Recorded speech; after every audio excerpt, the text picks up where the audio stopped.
refused them and tried to leave. You could not stay here. Something told you that you simply could not sit and listen to the Mad Hatter's nonsensical babbling, and you couldn't stand her pale eyes, her strange smile, and this awful, terrible feeling that was growing and growing deep inside your belly. Jervis was looking at you, half tense and half excited as she awaited your answer. No! Her thin hand was like a snake, quick and cruel as she wrapped it around your wrist. A vice-like grip nearly crushed your bones as the Hatter tugged you closer to her. No! You cannot simply leave again, Alice! You don't understand! Her voice was heavy with desperation and rage as she tightened her grip, ignoring your cries. You have to be here! Everything is so much better with you here, and you cannot leave!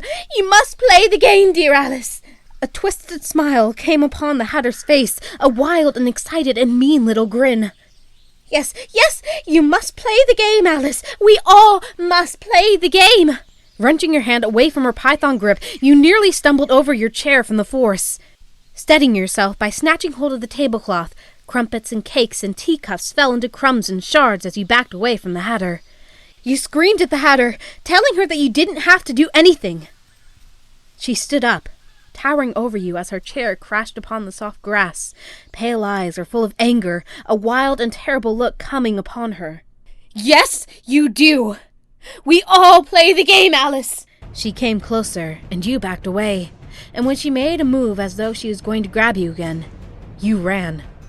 Through the garden and down the path you ran, feeling sicker and sicker every second, and the Mad Hatter ran after you, shouting as she did. Alice, please come back. Your feet pounding along the forest path, twisted trees tugging and scraping at your skin. Terror filled your veins and your heart pounded against your ribs, as though your very blood wished to escape the Hatter's wrath. She was screaming, running, shouting, raging. You could hear her feet just behind you and her anger. You felt it. You feared it, and you ran faster, hoping and wishing that something, anything might save you from her. Some hopes are fulfilled. Some wishes are granted. But yours was not. Her cold, pale hands grasped your hair, pulling you back into her iron grip. Your screams echoed into the chilled air along with her laughter. Her wicked, wild laughter rang through the night as the Mad Hatter dragged you back into her garden. You fought and kicked and screamed all the way, but it was useless. No one heard you, and no one came. And you were pulled back to the table.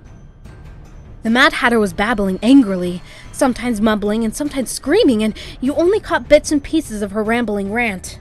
You're always like this! I don't understand. So difficult. I just want to help you! So stubborn. Alice! She forced you into a chair, pulling at the patched tablecloth and ripping off a long, uneven stream. You fought her strong grip, but the Hatter won once again, binding your hands together and then to the table. You were trapped. And she was smiling again, thin lips twisting upwards into a manic grin as her pale eyes flashed. Her shaking hands reached out, cupping your face ever so softly. Alice. Oh, Alice. You must understand me. I mean you no harm. No. I could never harm you, my Alice. I only want to help you. I only want to help you, darling. You don't know the rules. You don't know the game. She stopped. The Mad Hatter stood tall, pulling away from you. Over the table she reached, picking up the cup of tea she had offered you before.